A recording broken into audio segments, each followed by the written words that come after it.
Cela fait déjà plusieurs jours qu'elles sont réfugiées ici, sur le parvis de l'église, avec leur famille et leurs maigres possessions. Encore sous le choc, les traits creusés par la détresse et par l'inquiétude. On dort dehors depuis 3 jours, on meurt de faim et on manque d'eau. Je porte les mêmes vêtements depuis 3 jours. C'est comme ça que j'ai fui, même chose pour mes enfants.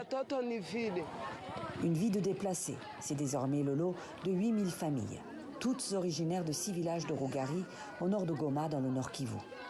Des familles prises dans les affrontements entre les soldats congolais et des hommes armés, présumés des rebelles du M23.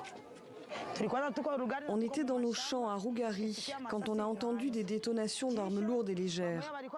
Des rebelles étaient sur une colline et les soldats en dessous, sur une plaine. Du coup, on a décidé de fuir avec nos enfants et on s'est retrouvés ici, à Kibumba.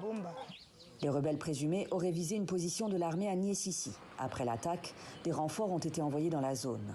La MONUSCO, de son côté, a installé des bases temporaires dans le groupement de Rougari. Issu d'une ancienne rébellion Tutsi congolaise du Nord Kivu, le M23 a été défait par l'armée congolaise en 2013.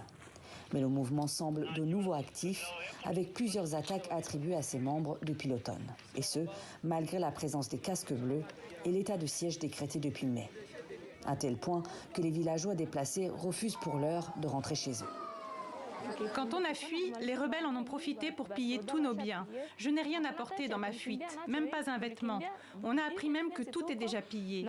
Là, on n'a aucune autre issue. Même si on rentre, on ne va rien retrouver dans nos maisons. Il suffit d'aller dans les zones attaquées pour s'en rendre compte. Niessissi et Ngungo sont devenus des villages fantômes, déserts, où tout a été pillé et saccagé. Vu le contexte, la société civile du Nord Kivu lance un appel à des renforts militaires dans la zone et alerte à l'instar des autorités locales. C'est une situation qui nécessite une attention particulière.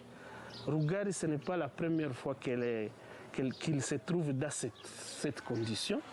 Et donc, il faudra qu'il y ait vraiment un œil trop regardant et vigilant pour que cette population retrouve d'abord une paix totale. C'est de 1, de 2, qu'elle soit assistée. La population locale craint une montée en puissance des rebelles du M23 dans le Nord Kivu, presque une décennie après avoir été officiellement vaincus.